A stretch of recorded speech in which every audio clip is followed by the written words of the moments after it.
এটা কারোর মেয়ের বিয়ে নয় যে আপনাকে পায়ে ধরে হাতে ধরে এখানে বসতে বলা হবে। যারা দাঁড়িয়ে আছেন বসুন, মায়েরা যারা আছেন আপনাদের কাছে বিনীত অনুরোধ, আপনারা কথা বলিয়েন না, পরিবেশ নষ্ট করবেন না। আলহামদুলিল্লাহ নাহমাদুহু ওয়া নাস্তাঈনুহু ওয়া নাস্তাগফিরুহু ওয়া নু'মিনু বিহি ওয়া নাতাওয়াক্কালু আলাইহি ওয়া নাউযু বিল্লাহি মিন শুরুরি আনফুসিনা ওয়া মিন সাইয়্যাতি আমালিনা।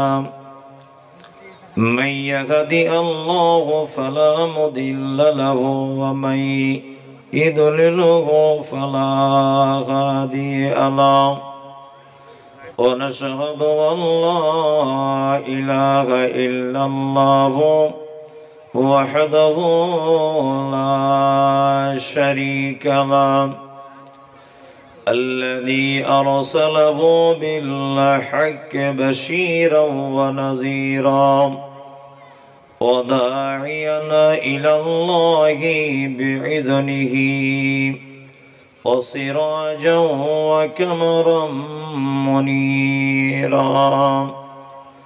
فقد قال الله تعالى في كلامه المجيد والفرقانه الحميد. أعوذ بالله من الشيطان الرجيم وما خلقت الجن والإنس إلا ليعبدون.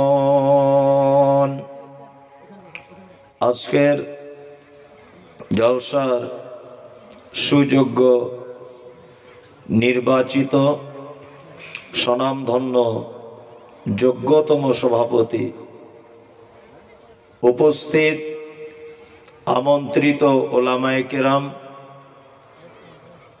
অত্তরপল্লী ও ভিন্ন পল্লী থেকে আগত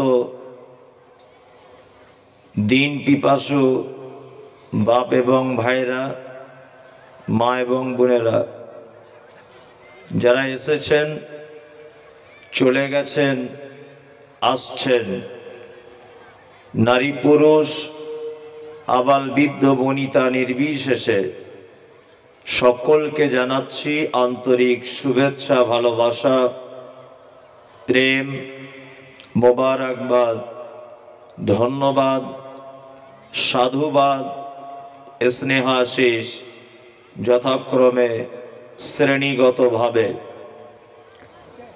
মাগরিবের পরে বক্তব্য রেখেছিলেন আমার ছোট ভাই আনিকুল ইসলাম,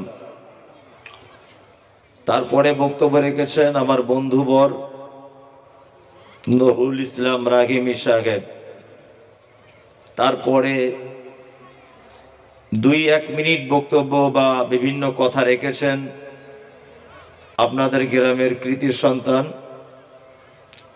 হাবিবুর রহমান, নাকি নাম ওনার, হাবিব মোস্তফা। আমি এসেছি, উনি একটা কথার মাঝখানে কথা বলেছেন, হাবিব মোস্তফা ভাই, যে আমরা প্রত্যেক বছরে বক্তা আনি, বক্তার সুর ভালো হয় না নাকি আমরা ঠিক ভেবে পাই না, মানুষ একটা একটা করে উঠে চলে যায়। তার মানে সুর না হলে মানুষ থাকবে না। আর আমি আগে থেকে স্যালেন্ডার হচ্ছি, আমার সুর তেমন ভালো নয়। নূর ইসলামের মতো দিদির লক্ষ্মীর ভান্ডারও বলতে পারবো না, তেমন কিছু আমার সুর নেই। মানে বোকা তো আর গাছে ধরে না, বোকা গাছে ধরে? গাছে ধরে না। মাটিতে কি ধান আলু সরিষার মতো বোকা হয়? হয় না। যারা আমরা বসে আছি আমরাই বোকা। কি আশ্চর্য সমাজ চলছে। আমি গতকালকেও বলেছি এটা কথাটা, আজকে আবার রিপিট করছি। আচ্ছা, আপনি যখন এখন ধরে নেন জলসা থেকে বাড়ি গেলেন, গিয়ে আপনার বউকে বলেন, কই গো নাসিমার মা, তাড়াতাড়ি করে ভাত দাও, খুব খিদে লেগেছে। এরম করে কেউ বলে? বলেন? বলেন। আপনার সঙ্গে আমার দেখা হলো, আপনি এরকম করে বলবেন, মাওলানা মুমতাজুল ইসলাম আসসালামু আলাইকুম? কেউ বলে? বদমাইশির তুমি জায়গা পাও না, সব জায়গাতে কাটা কাটা কথা। জলসা শুনতে আসলে তোমার সুর লাগে? হ্যাঁ, পাগল কি গাছে ধরে? বদমাইশ কোথাকারে। সুরের সঙ্গে কি সম্পর্ক আছে? আল্লাহ এবং তার নবীর কথা হবে, এখানে বসে শোনা লাগবে। পৃথিবীর কোনো জায়গাতে সুর লাগে না, শুধু হাদিস কোরআনের কথা বলতে হলে সুর শুনতে হবে। সুর নাই বা থাকলো, সুর নাই বা থাকলো, অসুবিধা কি আছে? আমি তো মনে করি সুর দিলে বরং অনেক কথা বোঝা যায় না, ঠিক কি না বলুন? একটা একটা করে বললেই আমার মনে হয় ভালো বোঝা যায়।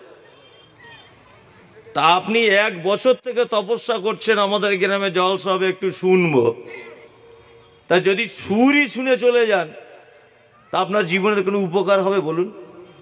উপকার হবে না।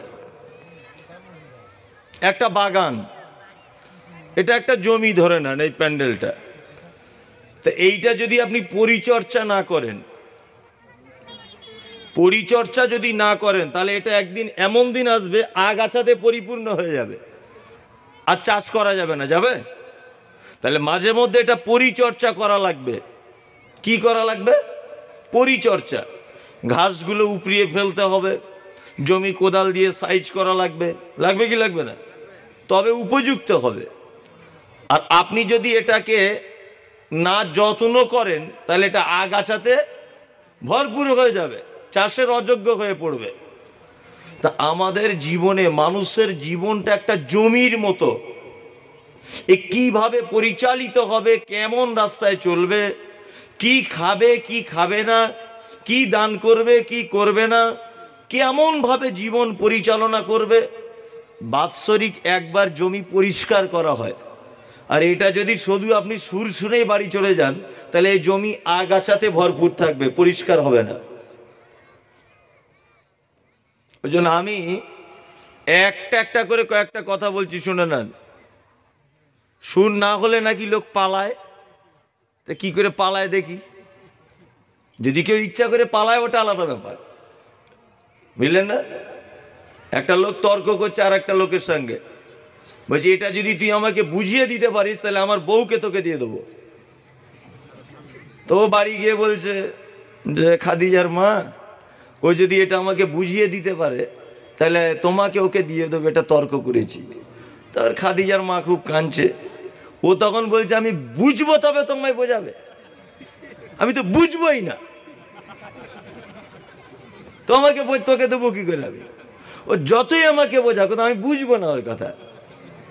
তা কিছু এঁচড় পাকা লোক যদি থাকে যে আমি শুনবো না, চলে যাব, সে যাবে। আমি আজকে মানুষ সৃষ্টির রহস্য সম্পর্কে দুটো একটা কথা বলবো। আল্লাহ কেন আমাদেরকে পাঠালেন, কি কাজের জন্য পাঠালেন, আমাদের দায়িত্ব কি, আমাদের কর্তব্য কি, এইসব ব্যাপারে কিছু কথা বলবো। আপনি একটা একটা করে বলবো, আপনি মন দিয়ে শুনুন, আপনার কিছু উপকার হবেই ইনশাআল্লাহুল আজিজ। বক্তব্য শুরুতে আমি আরো দুটো একটা কথা বলে রাখছি। এই কথাগুলো আমি বললে কালকে যখন এরা সব মোবাইলে ছাড়বে, কমেন্ট করবে ব্যানার্জি, চ্যাটার্জি, মুখার্জি, এরা কমেন্ট করবে গালাগালি দিয়ে, আর মুসলমানরা কমেন্ট করবে, বলবে এটা রাজনৈতিক বক্তা, এ কথা বলবে। কথাগুলো কি আপনারা জানেন?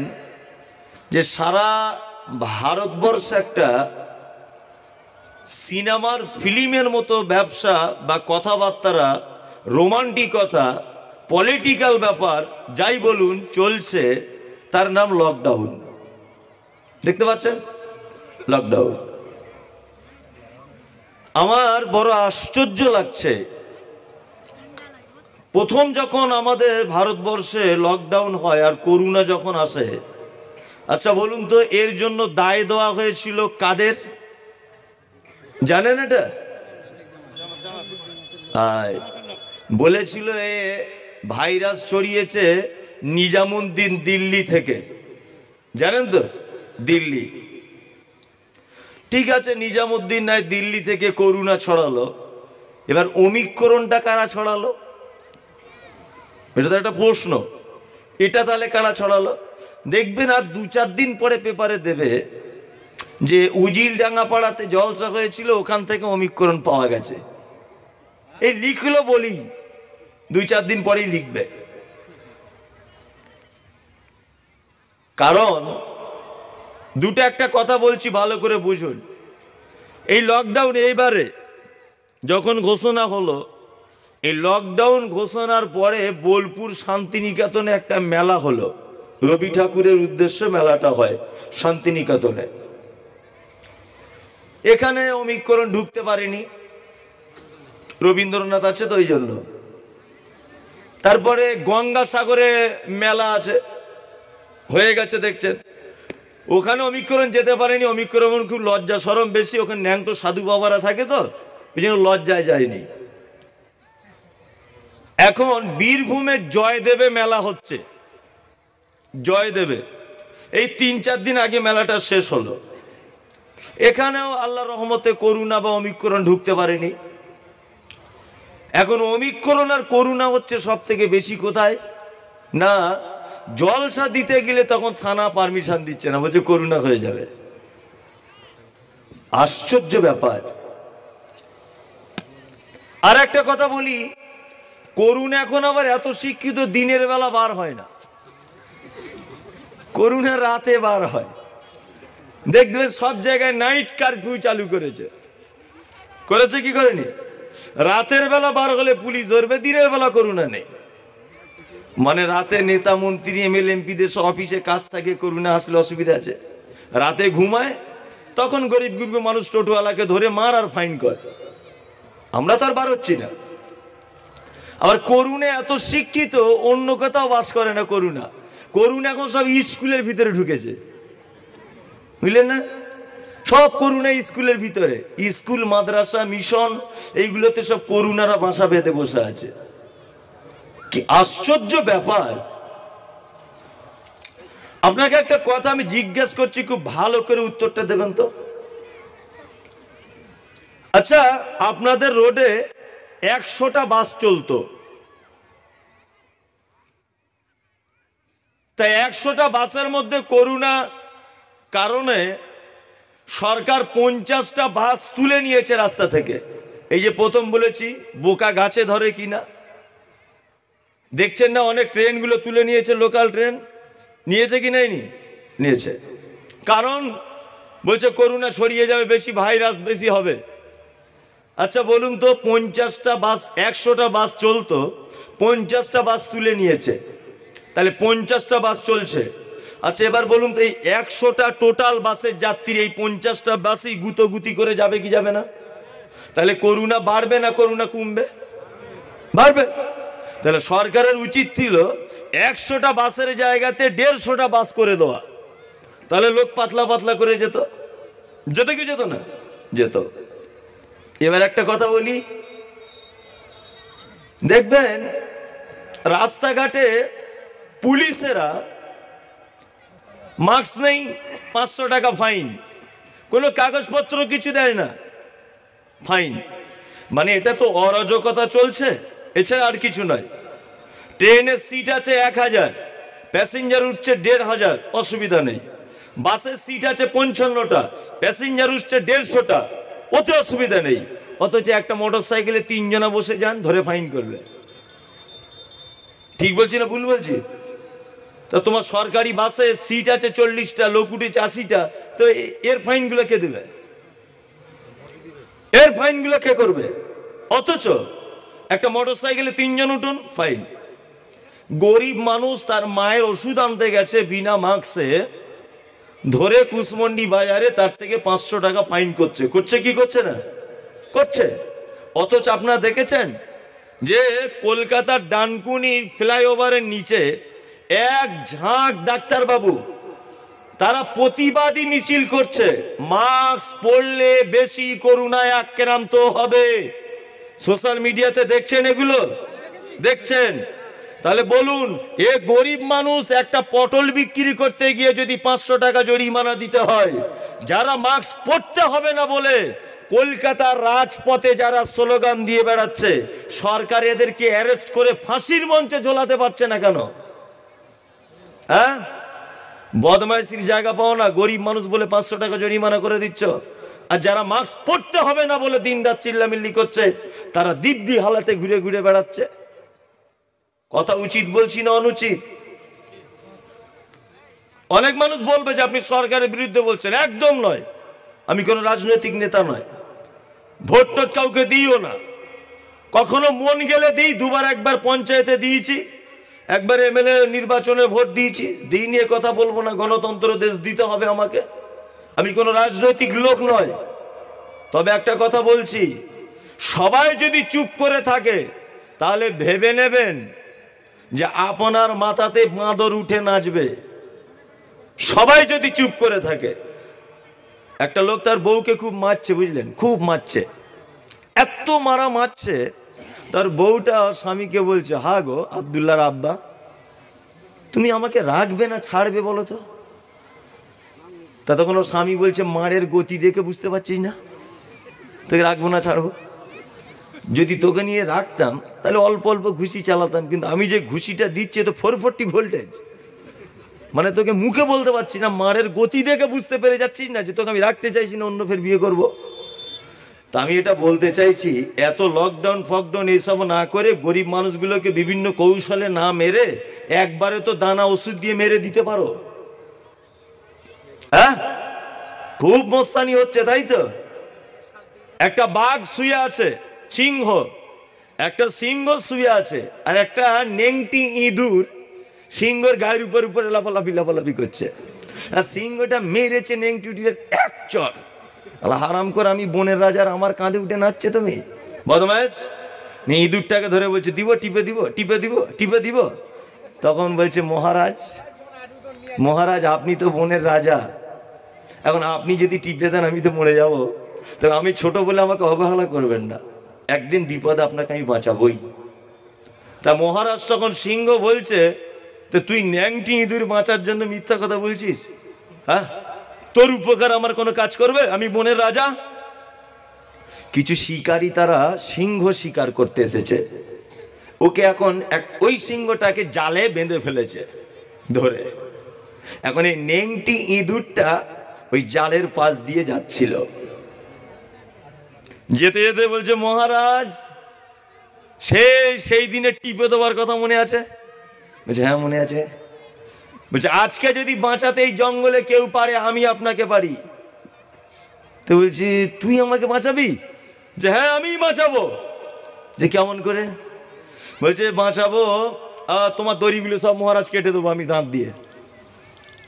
2 মিনিটের মধ্যে ইঁদুর দাঁত দিয়ে, ধারালো দাঁত, দড়িগুলো সব কেটে মহারাজকে বাঁচিয়ে দিল।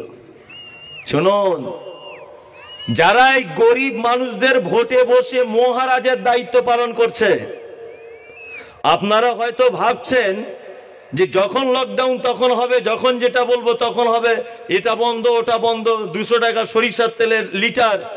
ভেবো না তুমি মহারাজ। এই নেংটি ইঁদুরের মতো যাদেরকে ব্যবহার করছো, এরা ইচ্ছা করলে তোমাকে আবার গাছতলাতে বসিয়ে দিতে পারে। পারে কি পারে না? পারে। ওই জন্য কিছু করার আগে অন্ততপক্ষে একবার ভেবে করো যে যেটা করতে যাচ্ছে এটা ঠিক হচ্ছে কিনা। আর একটা কথা বলছি, আমি বলেছিলাম 2021 সালের আমার যে বক্তব্যগুলো দেওয়া আছে, ভাবক গৌরীপুর মাদ্রাসাতে এসেছি, ওখানে এই বক্তব্যটা দিয়েছিলাম যে কোনো গাছ যদি ফল দিতে যদি না পারে, সে গাছ কেটে দিও না। কি বলছি বুঝতে পারছেন? কোন গাছ যদি ফল দিতে না পারে, ও গাছ কেটে দেবেন না। কারণ ও ফল দিতে না পারলেও চৈত্র মাসের রোদ্দুরে অন্তত ছায়াটা দিতে পারবে। ওকে কেটে ফেলে দিও না, তাহলে এটা বোকামি হবে। এ বক্তব্য আমি রেখেছিলাম নির্বাচনের আগে। এইটা এই কারণে রেখেছিলাম শুধুমাত্র ওদেরকে বাংলা ছাড়া করার জন্য, যারা মালদাতে এসে বলেছিল আপনাদের বুনিয়াদপুরে টাকলুবাবু এসেছিল টাকলুবাবু এসে বলছে একবার যদি জিততে পারি ছুরি ধার দিচ্ছি, গরু খাওয়া বন্ধ করব, তোদের এই বন্ধ করব, তোদের এনআরসি করবা। দিলীপ বাবু শুধু বলছে দাঁড়া ব্যবস্থা করছি। আল্লাহ বলছে দাঁড়া আমারও কৌশল তোমরা জানো না, জুতো মেরে বিদায় করব। একদম জুতো মেরে বাংলা ছাড়া করে করেছে কি করে? জুতো মেরে। তাই আপনাদের কাছে আমার বিনীত অনুরোধ, আপনাদের কাছে নয়, যারা নেতৃত্ব শীর্ষস্থানীয় মানুষ আছেন আপনাদেরকে সোশ্যাল মিডিয়ার মাধ্যমে বলতে চাইছি, অন্ততপক্ষে কিছু করার আগে গরিব দুস্থ মানুষদের কথা একবার ভেবে দেখুন, অবশ্যই ভাবুন। সমীক্ষাতে বলা হচ্ছে যে এইভাবে যদি কোনো রাজ্য লকডাউন এইভাবে যদি চলতে থাকে, আগামী 7 বছরের মধ্যে এক একটা দেশে এক একটা গ্রামে 2টোর বেশি মাধ্যমিক পাস ছেলে খুঁজে পাওয়া যাবে না। আর আগামী 22 বছর যদি দেশ এইভাবে চলে, তাহলে এই দেশে নিরক্ষরতার এত বেড়ে যাবে যে নাম লেখার লোক খুঁজে পাওয়া যাবে না। ঠিক বলছি নাকি? এবারে বলুন মৌলী সাহেব, তাহলে এসব হচ্ছে কেন? এগুলো হচ্ছে কেন? আচ্ছা, হযরত মুহাম্মদ সাল্লাল্লাহু আলাইহি ওয়াসাল্লাম যেসব ভবিষ্যৎবাণীগুলো করেছেন, আর আল্লাহ তাআলা 1500 বছর আগে পবিত্র আল কোরআনে যা কিছু বলেছেন, এগুলো সত্য না মিথ্যা? কথা বলুন। সত্য। আজকে আপনি অবাক হয়ে যাবেন, আমি কিছু কিছু তথ্য আপনাকে দিচ্ছি। আপনার এখানে যদি মগজ থাকে তাহলে অবাক হবেন, আর যদি গোবর ভরা থাকে তাহলে হি করে হাসবেন, বুঝলেন না? আর যদি মগজ থাকে তাহলে ভাবতে হবে। আচ্ছা বলুন তো দেখি, এখন আজ থেকে